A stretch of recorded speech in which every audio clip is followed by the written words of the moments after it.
Greetings and welcome aboard Zach Back's Carousel of Theme Parks podcast. Now, most carousels just go round and round without getting anywhere, but on this one, we'll be talking theme parks. And now, here's your host, Zach Back. Greetings, everyone, and welcome to this week's episode on Europa-Park in Rust, Germany. So, Europa-Park is a very interesting place, and it's some place that truly took me by surprise. I've been there twice now. I went to my first adventure there last year on a trip that I took with a group in school, and then I returned with that same group this year yet again to Europa-Park, and truly, I continue to be blown away by this park. There's so many little things that are in this park that honestly are fascinating to see, to understand, and in learning the history for this episode, I have found that there's quite a bit more information than I ever considered about Europa-Park. Now, the actual information for this episode I've been working on for 2 weeks. I've been looking at histories in a book called Die Chronik. It was actually in German, so I've been having to translate with Google Translate every page. So please forgive me if some of the translations that I have used in this episode are incorrect. It is from the Google Translate page, and I translated 2 or 3 different times to make sure it was the same information, no matter what. I've actually only used a little bit of the information from this book that I have, as most of the information in this episode was brought to you from the corporate website of Europa-Park. So this is actually the English version of that. So it should be the most accurate representation of the story and the history of this beautiful park. Now, I'm super excited to share this with you. Also, I'm sure you noticed the brand new entry, kind of intro track. I've gotten rid of that really poppy, loud one that was on there for the first several episodes. I told you in that first episode it would probably change, and sure enough, it did. I decided that since this is the Carousel of Theme Parks podcast, that I'd like to have an authentic fairground carousel organ kind of in place. And this episode kind of introduced me to a specific type of fairground organ from Adolf Ruth. He was a fairground organ maker back in the early 1900s, and well, back or even before that, actually in the 1800s. And he made a lot of really well-known, and his company made a lot of really well-known fairground organs, and we're going to talk a little bit more about that, but I decided to kind of intermingle a bit of that into the podcast. So you'll hear several segments of that in the future, and probably on the episode, at least going forward until I decide to change it again. So enjoy, and let's go ahead and just jump into the history of Europa-Park in Rust, Germany. The Europa-Park Resort has a company history to be extremely proud of. 250,000 visitors came when it opened in the summer of 1975, and today the family-run park is the most popular tourist destination in the country. With more than 6 million visitors in 2022, Europa-Park is by far the biggest theme park in Germany and the most visited seasonal park in the world. With more than 100 attractions and international shows, fun and entertainment for the whole family is guaranteed on a site measuring 95 hectares. The water world Rulantica is also open to visitors every day. Guests can expect fantastic water fun in spacious indoor and outdoor areas. But Europa-Park is more than just a traditional theme park. It is now a well-known location for conferences and popular venue for events and television productions. Thanks to Germany's largest connected hotel resort with a wide range of food options, it is also a unique short break destination for visitors from all over the world. The history of the company began with the early origins of the Mack family. It began in 1780 in the middle of the idyllic southern Black Forest in the small town of Waldkirch with Paul Mack. Paul founded a company for the construction of wooden and ladder wagons. Paul was a trained master wheelwright who worked from the age of 25 building carriages and wagons in a wide variety of designs, from hay wagons to stately sleighs for the nobility. In addition, Paul was specialized in wooden water pipes, which caused the town of Waldkirch to rely on him as their local well master. Paul's son, Johann Mack, converted this operation from wooden pipes to metal pipes, and advanced the field of carriage construction with his innovative spirit, now crafting vehicles for industry and agriculture, as well as high-quality stagecoaches. Johann's son, Heinrich Mack, marked the beginning of the family's showmanship when Adolf Ruth, an organ builder, commissioned Mack's company to create a special carriage to transport the magnificent Ruth fairground organs. After this, news of the new custom wagons traveled, and the company began to get orders from circus and fairground owners to build these new wagons, carousel gondolas, chassis, horses, swans, and other animals by the 1870s. Mack is now a renowned manufacturer for showmen and carousel builders. By the 1921, Franz Mack was born, and his family's company had expanded from a carriage builder to building its first large portable roller coaster. The company continued to grow, and Franz was about to embark on something that would change the family and company forever. Franz Mack and his son Roland came up with the idea of opening their own theme park with entertainment for all ages during a tour of the USA in 1972. At the same time, they wanted it to be an exhibition space for products manufactured in Waldkirch by Mack Rides, so that potential customers could see how the amusement rides worked in practice. It took 3 years to implement the project, and Europa-Park opened its doors for the first time in 1975. Once the family was back in Germany, the first task was to find a suitable site.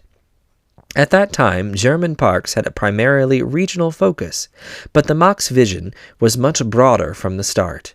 The current location in Rust was not the site under consideration at the beginning. There was a piece of land by a small artificial lake called Europa-See in Breisach, a town dating back over 4,000 years and located right on the Franco-German border, which initially seemed perfect for the plans. Despite advanced preparations and numerous permits having been put in place, the project fell through because of an objection from the Federal Waterways and Shipping Administration, which had its own plans for the land. The one thing that does, however, remains in Breisach, the town that dates back in 1950 was the first European town to implement a pilot poll, initiated by European Union Deutschland, on the formation of a European federal site, and has since really brought in the European concept in the name of the park, Europa-Park. The subsequent search for a new site then threw up a piece of land directly on the motorway between Karlsruhe and Basel, near Neuenburg. Plans got underway immediately, only to once again be thwarted by an authority. The Stuttgart Motorway Administration demanded the widening of a motorway underpass, which would have cost considerable time and money. Nevertheless, anyone thinking that the project would be stopped because of the difficulties finding a location was quickly corrected by the project's bosses.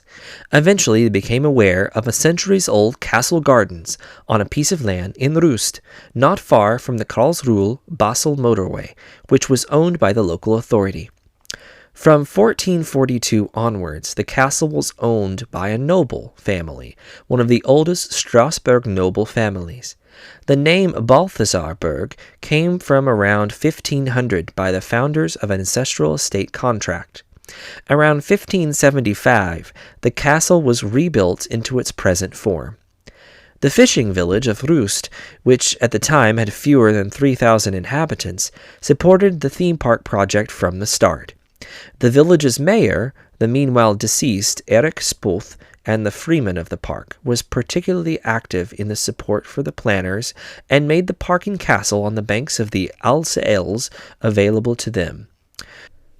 An adjacent fairy tale park was also purchased, taking the total area up to 16 hectares. After drawn-out negotiations with authorities and administrations, it was finally time to begin construction.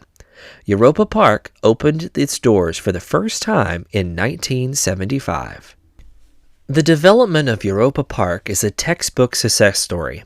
The workshops of Waldkirch were already famous in the 18th century for their skills in carriage building. In 1870, the company took another step and began to make circus wagons and carousels. By 1915, the company Mack Rides was already purveyor to the court of Circus Krone. In 1921, it created the first roller coaster.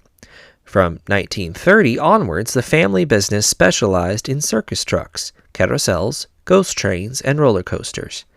In 1951, the company Mack built the first bobsled run out of wood. And only a year later, the company took the plunge into business in the United States of America. Under the leadership of Franz Mack, the company went global. The foundations of this successful rise were innovative concepts for rides and entrance into theme park business. The latter happened in 1975 with the founding of Europa-Park in Rust, partially a sort of display window for the in-house products. Under the leadership of Franz Mack and his sons Roland and later Jürgen, there was an optimal combination of parks, entertainment, culture, and the thrill of fun rides. Almost all of them constructed by the parent company Mack Rides in Waldkirch. But not everyone believed in the success story right away. There was a lot of skepticism in the beginning. Headlines such as, "The vultures are hovering over Rust," and "What'll happen to the ruins of the theme park in Baden's fishing village?" were some of the initial, not exactly euphoric reactions of the press to the Mack's idea to build a theme park in Rust. But the visitor numbers proved them wrong. 250,000 visitors came in 1975. As many as 700,000 descended a year later, and the million mark was met for the first time in 1978. One key step was the opening of the Italian-themed area in 1982, and the implementation of the European theme concept in collaboration with stage designer and film architect Ulrich Damrow. The European theme concept was pursued systematically, with careful attention to detail. Holland, England, France, Scandinavia, Spain, and the German Alley were added in 1984, 1988, 1990, 1992, 1994, and 1996, respectively. The concept proved to be visionary, particularly in view of the political reorganization of Europe going on at that time.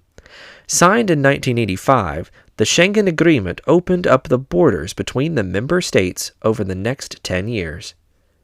The Mack brothers' great attention to achieve high quality began to pay off. Whether in the catering, rides, gardens, or shows, the priority was always utmost quality. Europa Park was the only German theme park to be graded as very good by consumer organization Stiftung Warenrecht in 1990. 2 million people visited the park in 1991. In 1996, Stiftung Warentest came to a clear conclusion. Overall, Europa Park in Rust has the broadest and most high-quality offering at a reasonable price, particularly compared with Disneyland Paris. Tourism expert Professor Dr. Horst V. Oposzkowski from Hamburg went a step further, immortalizing himself with the following entry in Europa Park's guest book. "Experience your life. That's the prognosis for the future. Here in Rust, the future has long since begun." A new era began in 1995 with the opening of El Andalus, the first hotel in a German theme park. Longer stays resulting from the park having more and more to offer led to an increase in the pressure of accommodation. The 4-star hotel was booked up at a rate of 87% in the first year. The Castillo Alcazar, another 4-star hotel, was then built in 1999. Demand was enormous. Total hotel occupancy in the year 2000 was 97.7%. A new record was achieved in the park, 3 million visitors. In 2001 to 2002, Europa Park became the first theme park in Germany to open its doors for a winter season. 180,000 visitors came during the 6 weeks that it was open. With the site's prominence as a tourist magnet growing, the park opened its own motorway exit in spring of 2002 after decades of wrestling with the issue. In 2002, Mack Media was founded as a part of the Mack International Group. With this company, managing director Michael Mack aimed to create new entertainment experiences and make their presence even stronger outside of the company. Mack Media was created to take the world of Europa-Park into a digital future. It was only a matter of time before the third 4-star themed hotel was built. The Italian Roman-style Colosseo, opened in 2004, was the largest individual hotel in southern Baden, boasting 1,450 beds. Open all year round, the 4-star Superior Hotel Colosseo managed to chalk up a dreamy occupancy rate of 95% in the first year. This was followed by the 4-star Superior-themed Hotel Santa Isabel, built in the style of the Portuguese monastery. In 2007, the 5th themed hotel, Bell Rock, was opened in 2012. In this latest 4-star Superior Hotel, designed in the New England style, visitors can follow in the footsteps of the Pilgrim Fathers and explore who was once ventured to new shores and crossed the Atlantic on an adventurous voyage to the New World. Together with El Andalus, Castillo Alcázar, Colosseo, and Santa Isabel, the Bell Rock became part of the biggest hotel resort in Germany, adding a further 1,000 beds to the wide range of accommodations available. Thanks to the increased hotel capacity, the number of 2-day visitors began to rise continually, and the zone of influence began to expand. This led to many overnight stays being booked at both the Europa-Park hotels and other hotels in the tourist region of the Black Forest. In 2005, Franz Mack was delighted to receive a very special award. The senior boss of the Mack corporate group was accepted into the Hall of Fame in Atlanta as one of the pioneers of international success of amusement parks.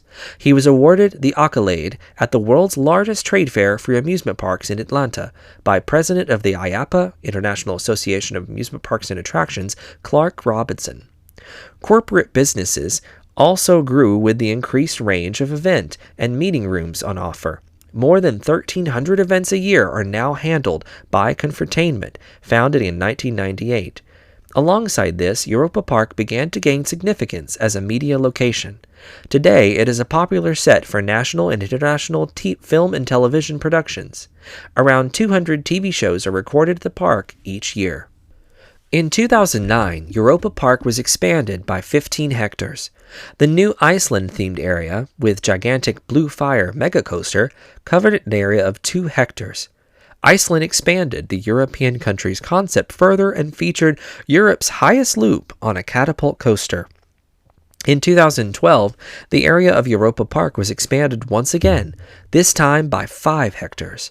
The 5th themed hotel, Bell Rock, complete with modern fitness club, and the spectacular wooden roller coaster, Vodan Timber Coaster, were built. In erecting the first wooden roller coaster, Europa-Park was following in the footsteps of its parent firm, Mack Rides in Waldkirch, which had been manufacturing rides in this type since 1921. Just under 100 years later, Vodan Timber Coaster was integrated into the park. With a length of 1,050 meters, height of 40 meters, speed of over 100 kilometers an hour, and maximum vertical acceleration of up to 3.5 Gs, it guarantees a fast ride full of myths and legends and plenty of adrenaline. At the end of November 2011, Europa-Park was awarded a great honor. Roland Mack was the first German to be appointed president of the International Association of Amusement Parks and Attractions. Together with his colleagues on the board, he dedicated himself first and foremost to the strategic development of the sector, international exchange of experiences, and further harmonization of safety standards. Another highlight, the fine dining restaurant Amalite, the Lighthouse Restaurant, integrated into the 4-star Superior Hotel Bell Rock, was awarded 2 Michelin stars and 16 Galton Millau points in 2014, just 2 years after it was opened. In March of 2020, head chef Peter Hagen-Wiest and his team succeeded in this path once again. In November 2018, the influential gastronomy guide Golden Malau again awarded the fine dining restaurant 17 out of 20 possible points. This makes Europa-Park the first theme park in the world to have a starred restaurant. Since the 2014 season, Europa-Park has also been spiriting its visitors away in a mini world of superlatives at the family attraction Arthur in the Minimoys Kingdom. Nature becomes a great adventure.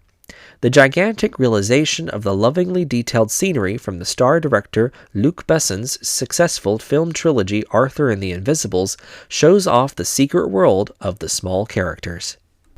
Europa-Park turned 40 in 2015 and celebrated its Jubilee year with numerous new features and surprises. One of these was the new Express Lane. This ensures that visitors can start enjoying the numerous attractions even sooner. The conveyor from the car park to the main entrance provides hassle-free transportation of guests to Europa-Park. A further highlight was the redesign of the Euro Tower in the French-themed area. With the help of Mack Media, the Alpen Express Coastiality, a world first, was unveiled in September of 2015. Passengers in the Austrian-themed section can enjoy an adventure never experienced before using virtual reality glasses. With the opening of the new Ireland Children's World-themed area, the 2016 season was all about family.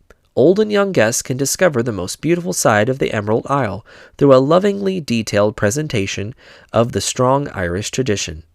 In July, Roland Mack received the German Founders Prize for his life work, one of the highest honors for entrepreneurs in Germany. The IAAPA also honored the founder and owner of Europa-Park by granting him the highest distinction that the World Association of the Theme Park Industry can grant. In November 2016, Roland Mack was incorporated to the IAAPA Hall of Fame, joining the ranks of industry grants like Walt Disney. Since spring of 2017, the Europa-Park Arena has been completed and it is available next to Europa-Park Dome for major events. With an area of around 3,000 square meters, the multifunctional hall allows for events with unexpected dimensions. Up to 5,000 guests can experience magical moments here. With the Voletarium, in June, the world's best theme park also features a new major attraction. The largest flying theater in Europe takes its passengers to the most beautiful and fascinating places on the continent. In two theaters, up to 140 explorers glide spectacularly through the gigantic space with chairlift-like flying machines. In addition, Mack Media presents Happy Family, the first feature-length production. Starting in August, the film brings the adventures of the Wuchsmann family to cinemas first nationwide and later around the world in more than 60 other countries. In 2018, Germany's largest theme park is dedicated to its beloved neighbor, France. After extensive modernization, visitors to Europa-Park can look forward to a redesigned French-themed area, with a fresh look as well as new attractions and dining options.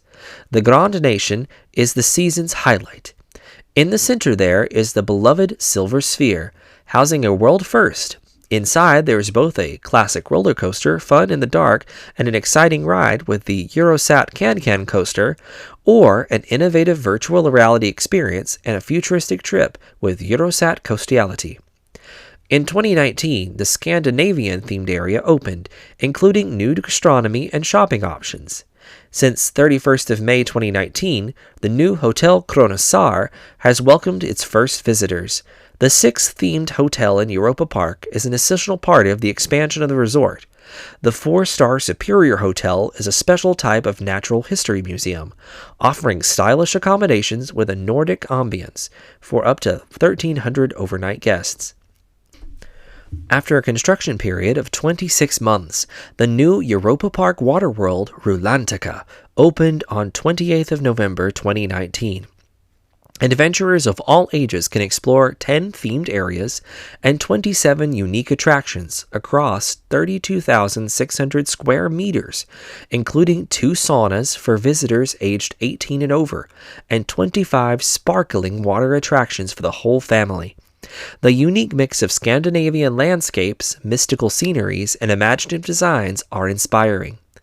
Not a year after the opening, visitors in October of 2020 had a new highlight to look forward to.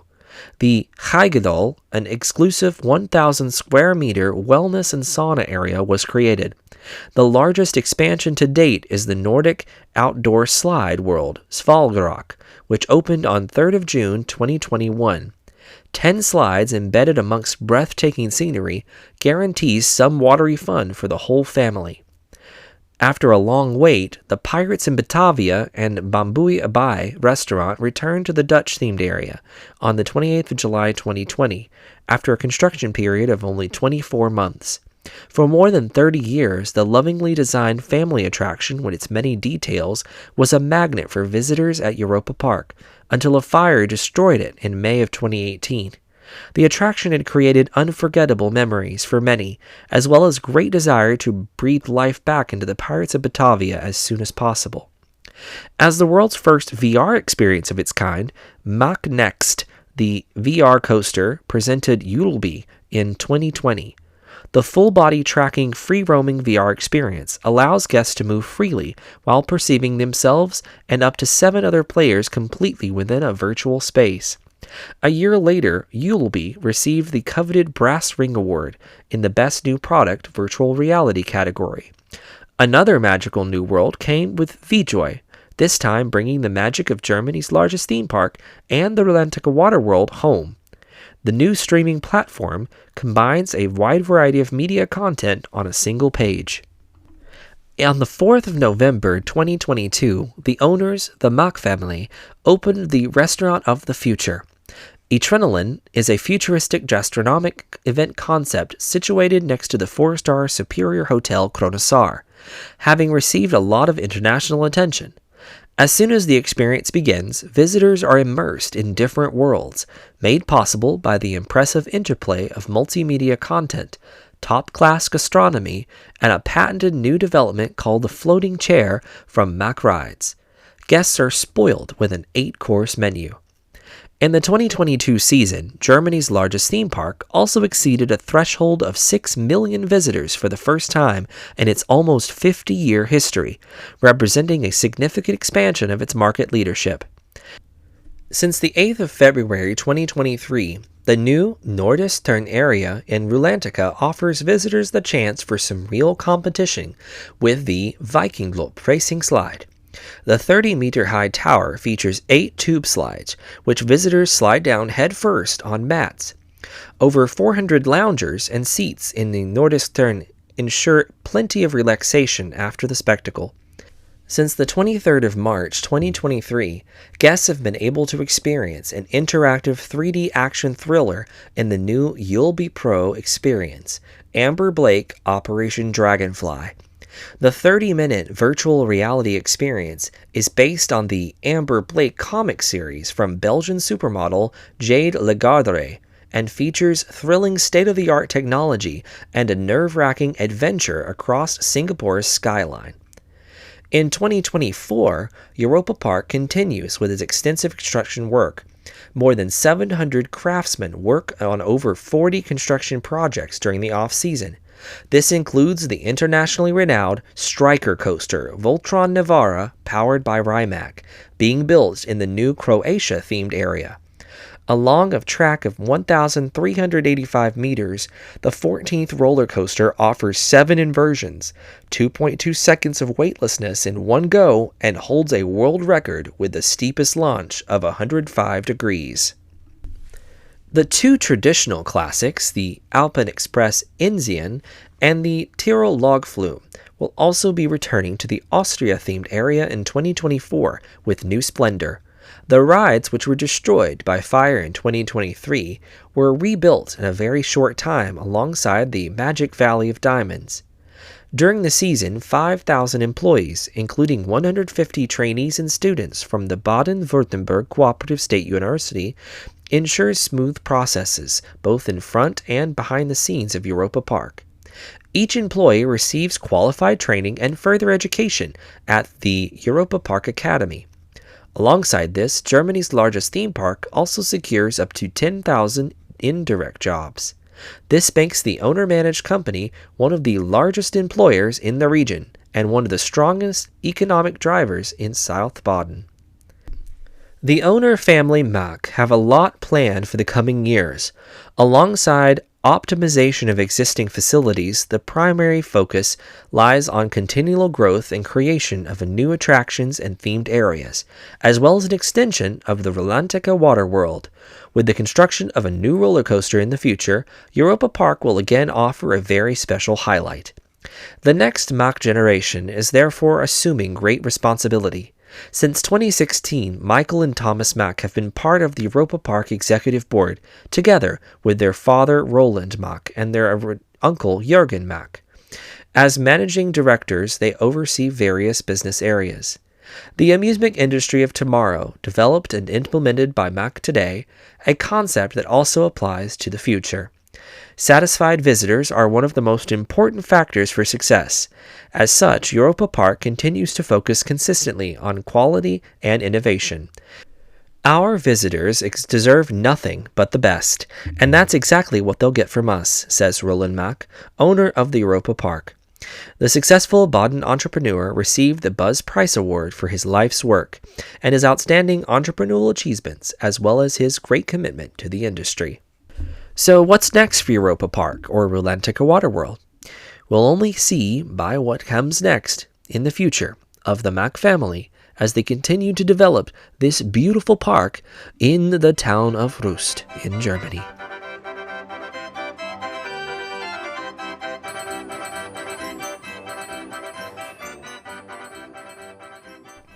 All right, so I hope you enjoyed that brief history of Europa-Park. I also would like to forwardly apologize for any mispronunciations that I have made in the history of this park.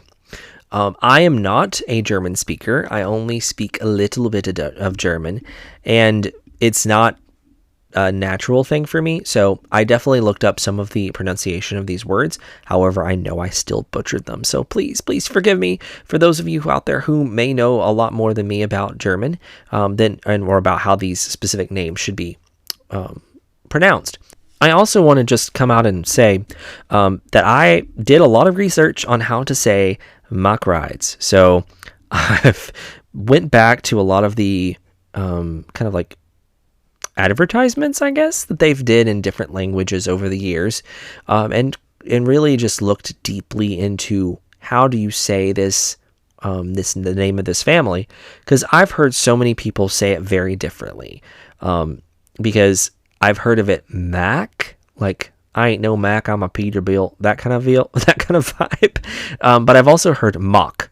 I found that it's kind of an in between the two. It's not Mack.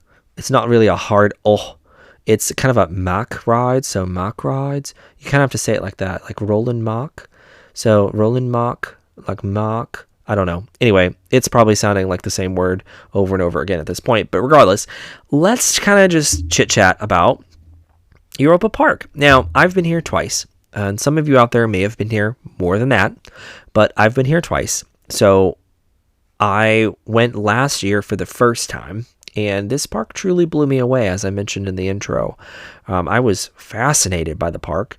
Now, we came in from the back on this park. We actually came in from the Hotel Andalus, which was really beautiful, but we stayed at Hotel Chronik.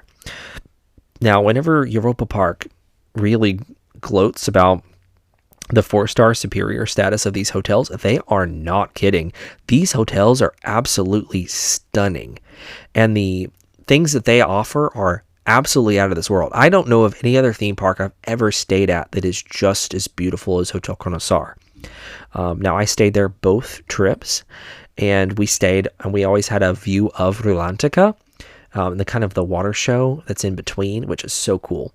I could do a whole episode on just Rulantica, so we're going to kind of just cover the whole location as much as I can here and kind of tell you kind of what we did. So anyway, we arrived. Our first day was in Europa-Park. So when we arrived first, we came by train. to the local station, which is Ringsheim Europa-Park. That's the station. There is a free shuttle that will take you to the park itself and then eventually to the hotels. But since there are so many hotels at this point, there's one shuttle. So if you're planning to do that, it may take quite a while to get to the hotel, especially if you're Hotel Cordesar, because from what I understand, Hotel Cordesar is the last stop on that free shuttle. But then again, I don't really know. So we did not take it. We took a kind of an Uber or taxi from the bus stop and the train station area to the resort. So I don't really know how that looked, but essentially when it was time to leave Hotel Cordesar for the theme park, we took the shuttle, the free shuttle, from there to the park. It dropped us off at the Hotel Andalus, which is right on the back side of the park. It's kind of in the Spain area of Europa-Park. So when we entered the park from there, we started at park rope drop, park open for both days, and we kind of decided where to go. Now, the first trip I had there, Voltron Navarra was not yet open. So that is currently typically the longest wait in the entire park, and it's also where everyone runs to first. So we started our day kind of by trying to do some of the early kind of park admission, early entry type rides. There was only a couple attractions that are open early, and one of those is the Blue Fire Mega Coaster. So we went there first. We rode Blue Fire. Beautiful ride, beautiful experience. Lovely attraction. And then we, after that, just kind of meandered our way and to join the rest of the people trying to get to Voltron Navarra, powered by Mack, as they like to say. But this, so we got on that pretty quickly, right as soon as the park was officially open.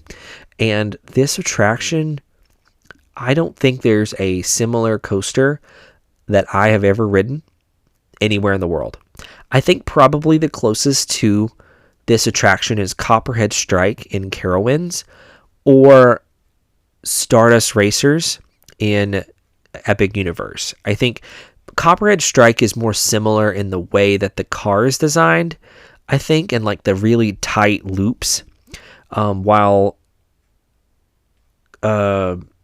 Stardust Racers is more similar in like the scope of the ride, the length and like the really high hills and things like that. So I think it's kind of a combination of both. As the park describes it, it is the first striker coaster.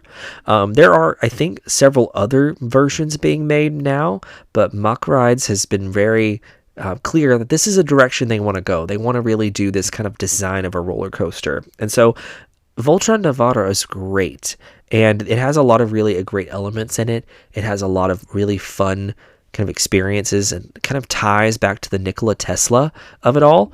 So this is all themed around this area of Croatia, which is where they're saying that Nikola Tesla was known for and kind of his home. And so this is a really beautiful place, beautiful area of the park. It kind of connects to the Greece area of the park, which is another beautiful space. So after we got off Voltron, we kind of just started exploring. We started splitting up and going wherever we wanted. And this is when I kind of really wanted to go off and look at some of the really fun, like dark ride-like experiences in the park, because I will say something amazing about Europa-Park is there's lots of small rides, lots of small attractions that you can ride with little to no wait. One of the closest to Voltron is actually it's a ride in the Russia area of the park. And it's, let me see if I can find it. I've got to find the map here. It's somewhere. Anyway, let's see. So it's over kind of next to Voltron. And it is... This is crazy. I'm looking this up live on the Europa-Park app, which you definitely should download if you don't already, because this is how you kind of learn your way or kind of understand how to get around the park. So very beautiful area. But this is a fantastic app. Otherwise, it's very detailed. There's so much to see. So much to do. Here it is. It's called Sleigh ride Snowflake. Okay, that's not exactly what I thought it was, but that's one of the rides that is here in Europa-Park. It is a kind of a Russia-themed, I would say, like Christmas ride. I don't know. It's interesting nonetheless, and it's you get in a sleigh. It's called a sleigh ride, and then you ride through kind of a Russia-themed ride with lots of different dolls that are doing like dances and things. Think of it like a small world. It's a small world ride, but the dolls are smaller and they don't really move that much. And then there's a few like different like story characters. So there's like a Snow Queen type character. There is like a Santa Claus type character. So there's lots of different characters. You can tell there's something happening, but at the same time, there really isn't a like written story of what's going on. But it's still very interesting. And it's a ride. I love dark rides like this that you kind of have to question what just happened. And when you get off of it, you're like, well, that was something I rode. But that's also right next door to another bigger coaster right here, and that is the Euromere attraction. So Euromere is this, you can see this all over online. It's like these large silver column towers where they're kind of like mirrored on the outside. And this is where one of those spiral lift hill rides that kind of exist within Europa-Park. This was a design by Roland Mack and kind of Franz Mack back in the day. It was a design of a roller coaster that essentially there's a spiral kind of a spinning tower that catches the front of the roller coaster train and it pulls it around a spiral in an upward fashion, so that by the end of the ride, by the end of that spiral spin, it just keeps spinning around and around in the same circle. And by the end of that, you're at the very top, and then that's the lift hill. There's two attractions in this park that have this type of lift hill. This is Euromere, and then Eurosat Can coaster. So both of those have the same type of kind of lift technology, and it's fascinating. When I rode it the first time, I said, this is the first time I ever rode anything like this. It's quite interesting. But this area is over next to the Greece area of the park in the Voltron Navara. Now, I did not, or was not able to experience any of the shows in the park. So, unfortunately, I can't give a very interesting review on the shows because we just didn't have time. We had 2 days to explore this park and an extra day to explore Rulantica. And I was honestly, every time I go to this park, I'm absolutely like flabbergasted at how huge this place is. There's so many things to see and do around Europa-Park, and you can get lost here very easily. This park it feels like a park that's just been built up over time, kind of like Dollywood does. How you can tell like certain parts were just added, certain parts are more original, certain parts were just added, and they just keep expanding outwards and outwards and outwards. But with that, it means that there are growing pains and kind of stretch marks, if you would, where you see this is a spot that the park was originally not designed to have, but now it does. And so we have to figure out a way to get here and figure out a way to get back to the rest of the park, like that kind of vibe. And a lot of Europa-Park is built like that. You can kind of go in a good circular motion around the park, while in the same chance you may not be able to do that fairly easily. So like we came in the back area of the park, which, as I said, along the Hotel Andalus area, El Andalus, sorry. And this area kind of sticks you right in the middle of Spain, and this is where the Alpine Express Indian kind of touches the edge of, because there's an Austria themed area here as well with a log flume. It's all kind of really squished together in a way that you're like, whoa, this is wild. There's also quite a few different rides here that we did not get to ride because we just didn't have time.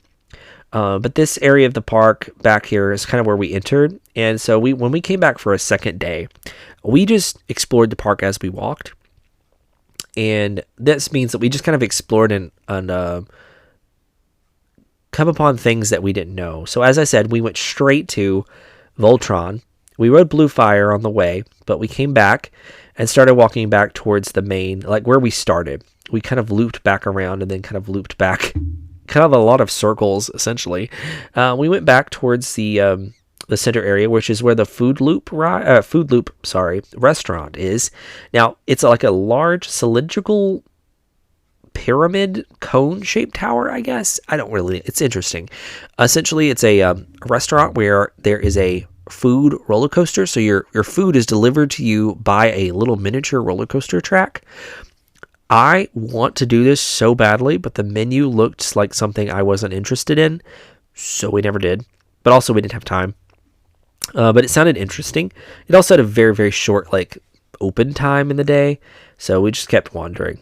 But we also went over into the Dutch-themed area, which also is where Pirates in Batavia is. So for those of you who wondered, I kind of threw that in at the very end because that's just how the original history was written. And I was like, oh my gosh, where's Pirates in Batavia? This is a well-known ride in the park. Well, Pirates in Batavia, think of it like a mix between Pirates of the Caribbean, but it's if the Pirates of the Caribbean was in somewhere in Asia. That's kind of the vibe it's giving. It doesn't really make sense to be fitting into the Dutch area of the park because right in front of this area is another ride called Griezelkopjes, which is like a teacups ride. That's what it is, and it's just a teacup ride that's kind of decorated like a Dutch tea set. It's a really pretty ride, but it's right in front of Pirate in Batavia, which is a pirate ride.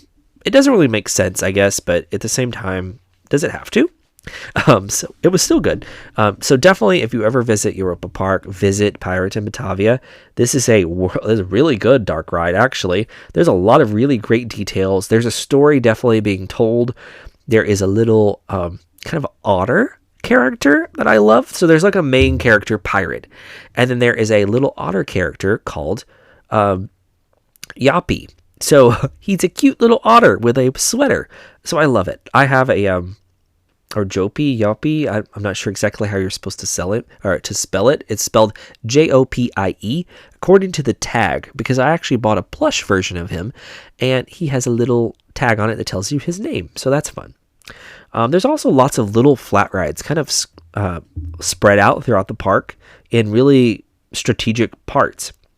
Another area that I would like to mention, it's kind of on the side of the Pirates in Batavia attraction, is the Scandinavia section. Now, as we mentioned at one point in the history, that Rulantica Water World was built around the same time. Now, it was actually built a little bit after this because there is a ride here that is called Snorri Turen. Now, I haven't really mentioned anywhere in this episode the original characters that Europa-Park has. One of those characters is Snorri. He's a little kind of Norwegian-themed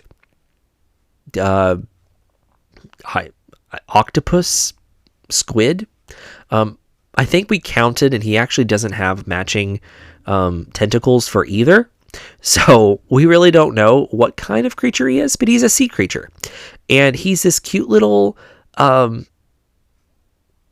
creature that wears this little Norse helmet with little horns on it. He likes to blow a horn, and this attraction tells you the story of Snorri. And then Snorri is the kind of the lead character in Rulantica Waterworld.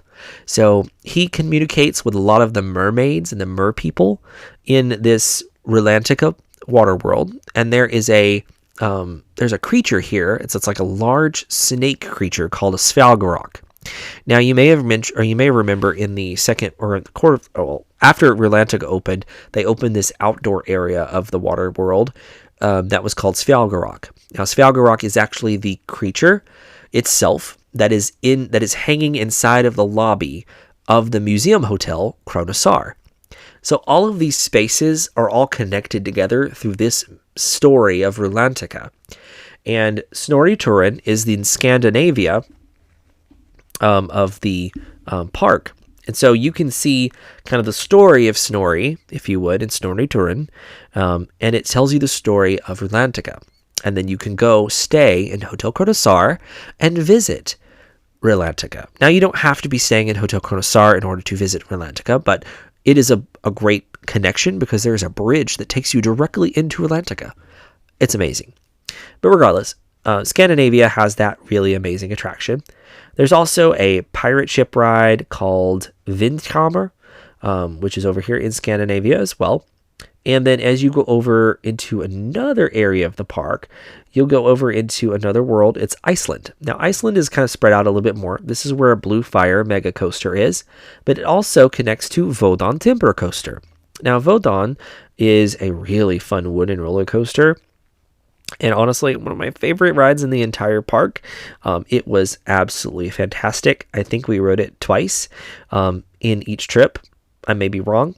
But in front of that is also one of Mack Rides' kind of a river battle ride. So if you are familiar with this type of ride, Epic Universe has one called Fire Drill. But this is the same type of ride, and it's just here in the Iceland section of the park. Over here also is a few splash pad type lake locations, and then there is a ride nearby called Atlantica Slooper Splash in the Portugal section, which kind of connects the Iceland area to Spain. So the different countries here represented are various. There's so many. I believe there's 17 countries presented here in Europa-Park. So you're gonna really see a mix of things in this area, and kind of a mix of different countries. Anyway, going back to kind of the area over near, sorry, my map is loading. So once we go back over to really the area where Voltron is, there's also another ride here. It's a shooting ride called Atlantis Adventure. It's in the Greece area of the park. That's kind of next to Croatia. So as you go over here, you kind of go into some of the original areas of the park. There is a bob sled coaster called Swiss Bob Run in the Switzerland area of the park. It's kind of over in this area. There's also another roller coaster called Matterhorn Blitz. Now this one's interesting because it actually has it's kind of a rocking tower ride. It's really fun, but it's produced by Mack Rides, and it has this really fun thing where it kind of rises and swings back and forth. If you've rode Cobra's Curse in Busch Gardens Tampa Bay, it has the same lift tower as a similar lift tower on Matterhorn Blitz. This is kind of the model that Cobra's Curse is based on of that kind of coaster. This is also the area of the park right next to the France area, which is where the famous geodesic sphere is, kind of reminiscent of Epcot, if you would. And it's in France. It's Eurosat Can-Can coaster, so it's based around the Can-Can design, kind of like France and like the building of the Statue of Liberty, and then the idea of a can-can. So that's a type of dance that was kind of popularized in France around a certain point. So it's curious. This ride's really fun, though. It's really interesting, but it's also kind of a fun ride, just a funny ride. Speaking of funny rides, one next to this ride is one of my favorite attractions in the entire park, and that is Madame Freudenreich's Curiosities. Now, this ride, apparently, according to some history I looked up when I was there, I was trying to figure it out.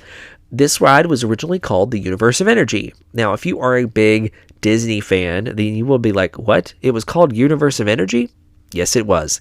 So, if you don't know, we originally had Universe of Energy in Epcot. It's kind of located where Guardians of the Galaxy is today. That pavilion has since been changed to Guardians of the Galaxy, of course, but originally it included dinosaurs, kind of like this like experience where you went back in time to see how energy was made, etc. Well, in this attraction in Germany, there is also dinosaurs, and it makes you wonder, did they copy Disney or did Disney copy them? I think that this was built in the years following Epcot, so I do believe it does look like that Mack Rides was doing some, liberties, some creative liberties, but I'm not going to blame that on them or anything. It's dinosaurs in a park. Like, everyone has dinosaurs. But this ride is now super special, and I will be honest, I don't think there's anything like it in the world, and I really wish they would just change this at Disney to be dinosaur. Instead of doing Indiana Jones, just do what they did here. So essentially, there's Madame Freudenreich, which she is a popular character in a lot of the children's books of the from Mack Media. So I actually bought the book that this ride is based on when I was in Europa-Park, and it is about the birthday party of a special T-Rex. And so the story of this ride is you're going through Madame Freudenreich's museum, or kind of not museum, but curiosity location. So she has this place, and in her basement, I think it was her basement, in her backyard, she has a lot of dinosaurs living there. And she has put loving, like, sweaters and winter hats and cute scarves and all kinds of fun themed stuff on these dinosaurs to turn them from, like, scary creatures of the night into like these really funny characters wearing hats. So I always refer to this ride as the Dinosaur with Hats ride. And honestly, it's a beautiful ride. It's really fun. It's a junior club ride, so if you're a big fan of like something for kids, like there's a dinosaur wearing a beekeeper suit in here.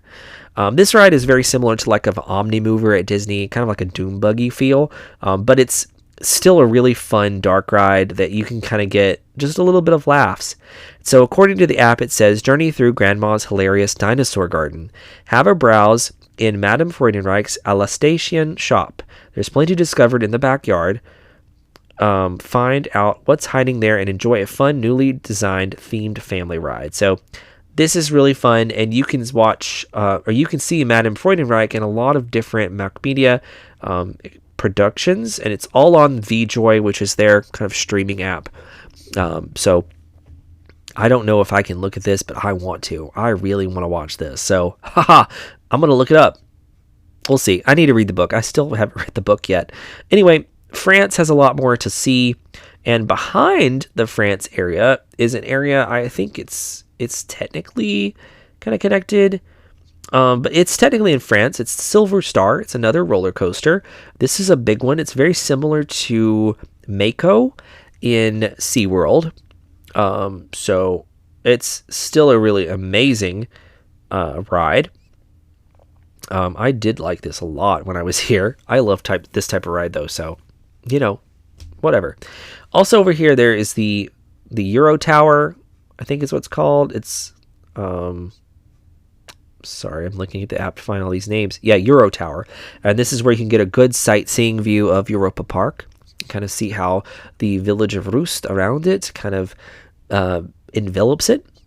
Also over here is another great ride as we enter Italy. So if you remember from the history, Italy was the first area to be added to the park. And there's a ride here called Piccolo Mondo. Now, according to the app, it says a gondola journey through Italy.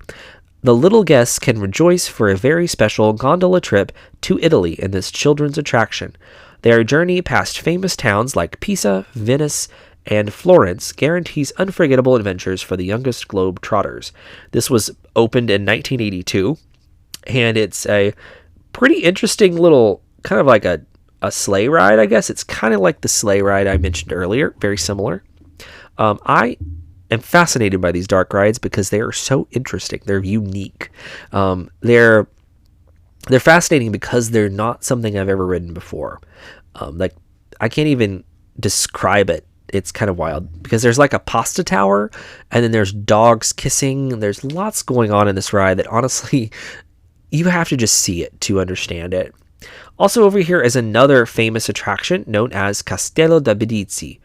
Now, Castello di Medici, I see I messed it up. I'm so sorry for those of you out there who's going to correct me on that.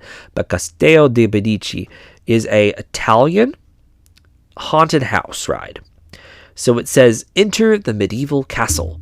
The ghost castle returns to Europa-Park as Castello de Medici with new theming.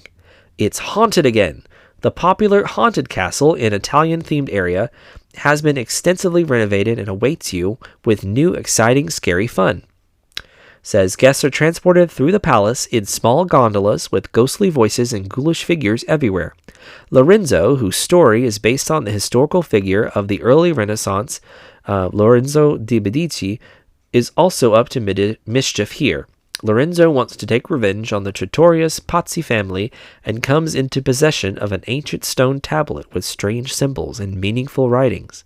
The text, written in an unknown Latin language, promises eternal life to anyone who follows its instruction. He organizes his entire life to pursue this plan. Following the 4-minute ride in the dark ride, guests find out what he experiences and whether he will manage to escape death at the end. I rode this ride for the first time this past April, and honestly, this ride was scary. Scary, interesting. It was also scary, like disturbing in a way. There was a lot of really interesting effects in play here, and a lot of things that you could tell were definitely pulled directly from like Haunted Mansion at Disney. But then there were a lot of other things that you're like, whoa, that's interesting.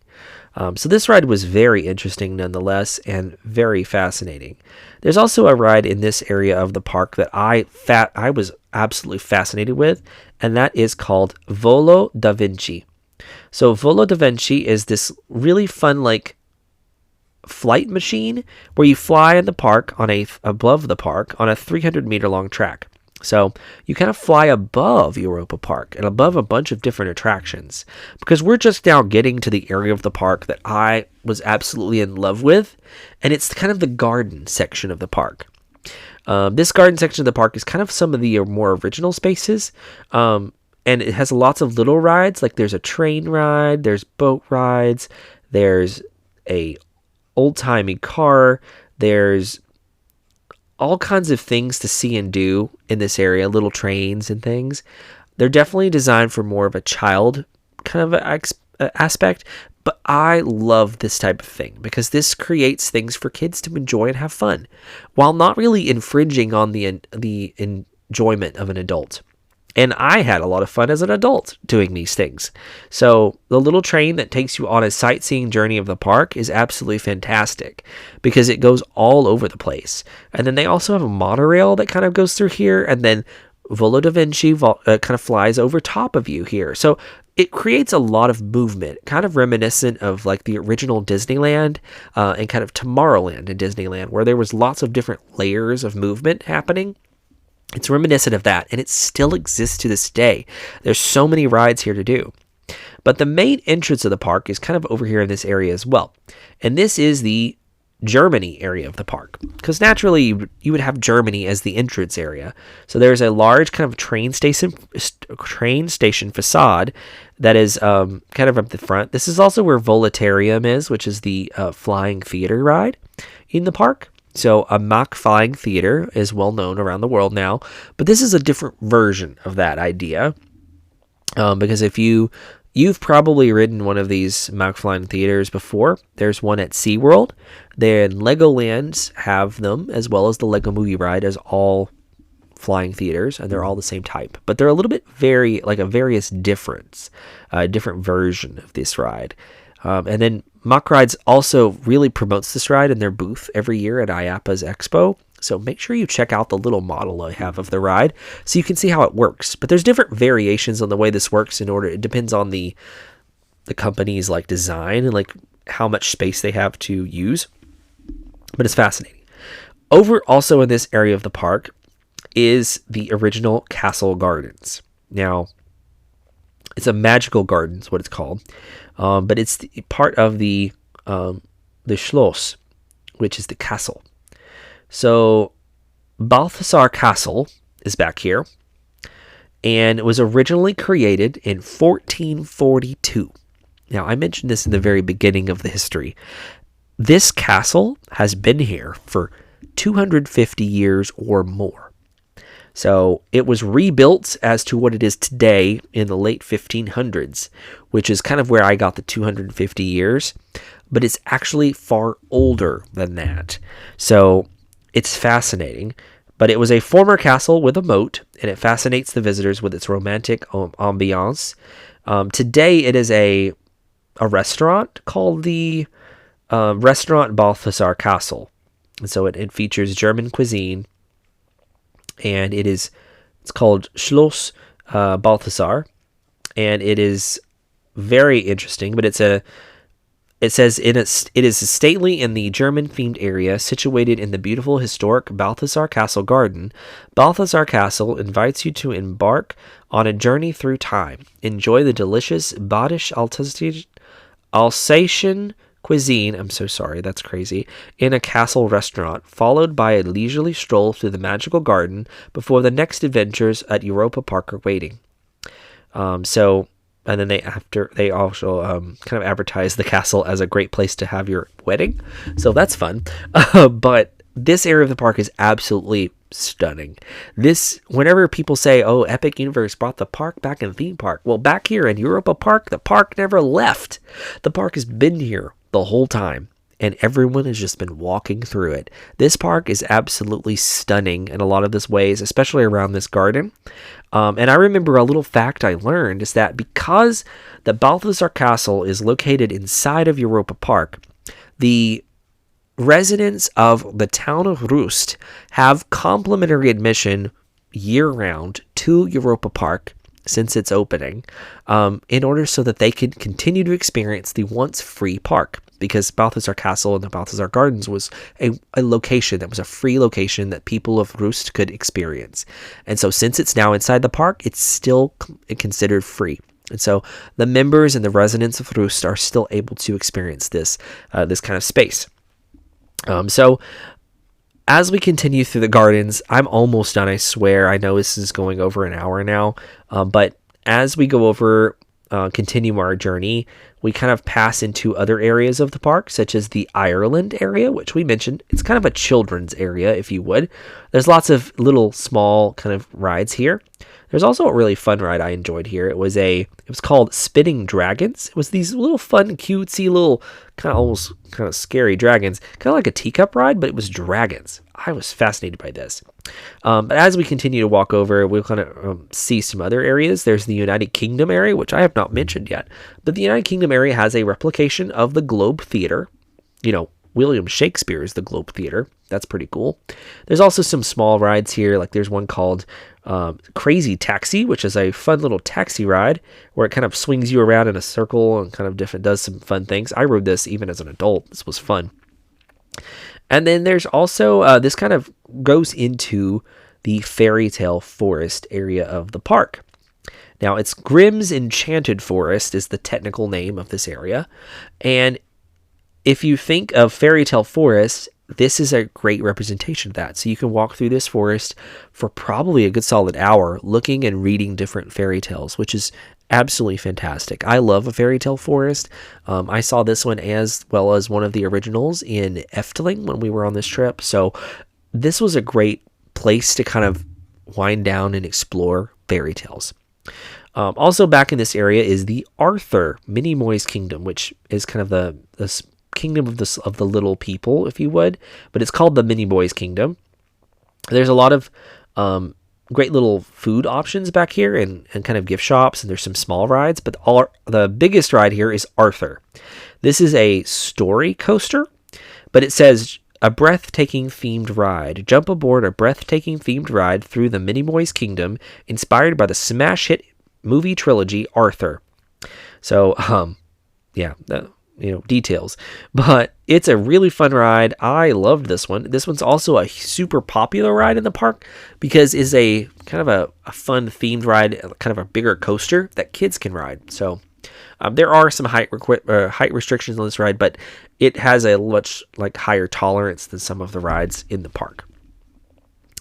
As we continue to move through the park, we've kind of made a full circle. We're back to Austria and Spain, and at that point, you've kind of explored all of Europa-Park. Now, as you've noticed in this nearly 40-minute long period where I've talked, this park is massive, and I did not cover every ride that we did. We tried to ride everything that we could. The only entertainment we really experienced was the 50th anniversary parade, which lasted all but 2.5 minutes. Sorry, It did. It was very short, but it was fantastic to kind of see the characters that you've been seeing all day, which I also never mentioned. I mentioned Snorri, but we didn't talk about Ed Euromouse or Edda Euromouse or any of the other friends. Highly check out the kind of the characters of Europa-Park. There's some really fun original characters they have in place here. Reminiscent of Mickey Mouse and Minnie Mouse and the Fab Five idea, kind of that idea, but there's completely a different set of characters here with all of these different kind of media presences, whether in the park or kind of on Mack Media Productions and probably on their site. So they're doing what they got to do to make the money. But I don't know if I can talk much about Rulantica right now. I think I might. I'll talk maybe 5 minutes. Rulantica, so we did a separate day of that. It is their Water World Park. Now, that's what they've branded it as completely, but it is essentially a water park, but it's not only just a water park. It is an indoor water park, almost completely indoor water park. Only Svalgarok is outside. That's it. There's also like an outside swim-up bar that's out here as well. But beyond that, everything else is completely indoors, including the water ride here. That's kind of a spinning water ride. That one's also now completely indoors. And it's part of the rest of the indoor section of Rulantica. So the way this park's kind of designed is there's a large wave pool in the very center. And then there is a lazy river, if you would, that's based on kind of a dark ride aspect. So as you float through the lazy river, you kind of follow a story of Snorri kind of doing things. This one's really fun. I enjoyed this. And definitely there's a few spots where you get splashed, but you also kind of follow a linear storyline while in a lazy river. Now, this is not common. I've never really experienced anything like this anywhere else in the world. Of course, though, I'm also not a super huge water park person, but Rulantica is my water park. This place is beautiful. And the feeling in here, there's an entire soundtrack to this park that is fantastic. I will say one thing about Europa-Park. Their media, specifically the soundtracks that they create for their attractions, is absolutely fantastic and beautiful. Europa-Park's anthem, you can listen to all of these songs on YouTube, on all your streaming services. I have a full playlist. As I mentioned in my last episode, if you followed me on Apple Music, you can find my full playlist of Europa-Park music. And this music is absolutely, as the kids say today, slaps. It slaps. I love Europa-Park soundtrack, but Rulantica's is so reminiscent of a really fun time. I like to play these songs in the background when I'm doing things, and when I'm kind of like doing things that I can just walk around and do and just listen to music. I love listening to the Rulantica soundtrack. But this area of the park is just so relaxing because there's swim up bars in here. There's lazy rivers. There's slides that come down. They kind of go outside and they come back inside. Think of the slides. The entrance and the exit are inside the building. So the actual slide itself is outside on the outside edge of the building. But essentially you go upstairs inside and you get on the water slide. It shoots you outside in a completely contained water slide. And then it brings you back into a smaller pool inside. So you never leave the building officially. Like, you're never going to feel the air of the outside. Although the slides might actually physically be outside. They're just a part of the inside structure. It's fascinating. I never saw another kind of water park just like this. This park is beautiful, and you would be amazed walking in here and looking around just to see the massive wooden ceilings that are designed to keep in the kind of humidity, to maintain a proper temperature in the park. The floors are heated to make sure you don't feel uncomfortable walking from one point to another. There's it's certain humidity in here. It's very high, so you don't feel like you're cold walking in between places. And they have this really ingenious, kind of almost like Magic Band system. If you're familiar with Magic Band at Disney, it's this little wristband that you get when you enter the park. And it has up to €150 I believe that's the amount. It has up to a certain price limit of euros allowed to be spent in the park.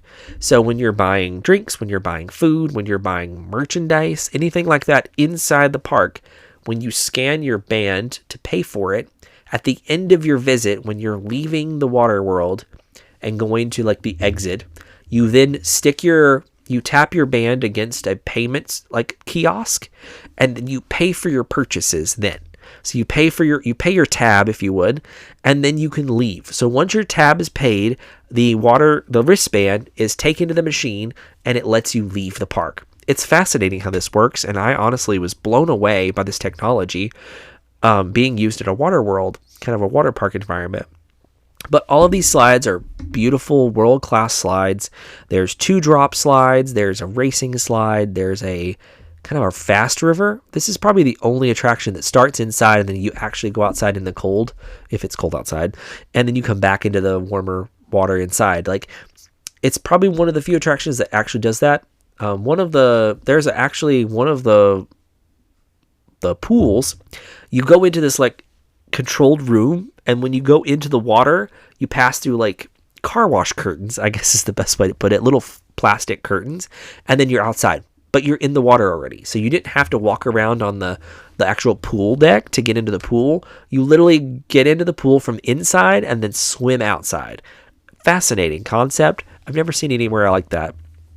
Outside, there's also a few other kind of like a water slide complex called Svalgarock. As I mentioned, it's based on the creature that Snorri is kind of escaping from fighting. I'm not sure exactly what Snorri's doing with this creature, but there's a lot of books about Snorri's adventure in Rulantica, so you can definitely visit or check all of these books out. I don't have them yet, but I know they're available online, so I'm gonna look for them. But they're a fascinating adventure with Snorri and Svalgarock. So the whole outside space is kind of a kids' play zone that has like a bucket dump, all of this interesting type things. So your typical water park adventure, but it's not restricted to only kids. That's what's amazing. I was able to go out there and slide down these slides, and they were just as fun. Maybe not as large as some of the other slides, but they were still just as fun. So that's my really, really like general look at Rulantica. You can look at a lot of the kind of the history of Rulantica and find out a lot more about this park. It's a gorgeous park, and I can't talk enough about it. I cannot wait until I can make another trip out to Germany and to experience more of Europa-Park. So highly, highly, highly recommended place, and definitely stay in one of their hotels, because that kind of brings you into the feel of Europa-Park, and you're immersed immediately into that hospitality that the Mack family is able to provide through these parks. And you get that kind of seamless experience from beginning to end by visiting here and experiencing not only Europa-Park itself, but also Rulantica and kind of the just world-class experience inside each of these themed hotels. Now, I've only stayed in Hotel Chronik. I have visited Hotel El Andalus. It was beautiful. I've actually seen some of the rooms in El Andalus, and it is a very unique place. I love Chronik, though. It is my favorite. It has my heart. So I highly recommend you visit Europa-Park, and I hope you enjoyed this episode. Hope you've enjoyed me kind of jabbering on for a while. I know this is longer than my typical episodes, but this is one that's been a lot to build, a lot to write, a lot to record, and I hope you've enjoyed it. And this is probably one of the longest episodes I'll ever have, at least for now. But I hope you enjoyed it, and that you'll join me on the next episode. We have another European theme park coming up. So I'm going to go ahead and tell you what the next episode I'm going to be talking about with park history, and that is Phantasialand. It's also in Germany. So yes, it is Phantasialand. It is not Phantasialand. Nope, it is Phantasialand. That is the correct pronunciation of the park. So we're going to be talking about that in the next episode, on episode 5 of the Park History series here on Carousel of Theme Parks. So we'll end it here, and then I'll have my little tagline at the end telling you a little bit more about my sources. Thanks again, and we'll see you on the next episode. As I mentioned in the first portions of this episode of the Carousel of Theme Parks podcast was brought to you with sources from the Europa-Park company corporate website. So most of the actual script from today's episode came directly word from word from the corporate website. Again, I apologize for all of the mispronunciation I probably did, but we got here. Also, some of the information came from the Europa-Park's Europa.Gemeinsam.Erleben, die Chronik by Mack Media, which is the Chronicle of Europa-Park. Also, some information about Balthasar Castle also came from Wikipedia in the Germany version of Wikipedia. So, thanks for listening to the Carousel of Theme Parks podcast, and we'll see you on the next ride around the carousel.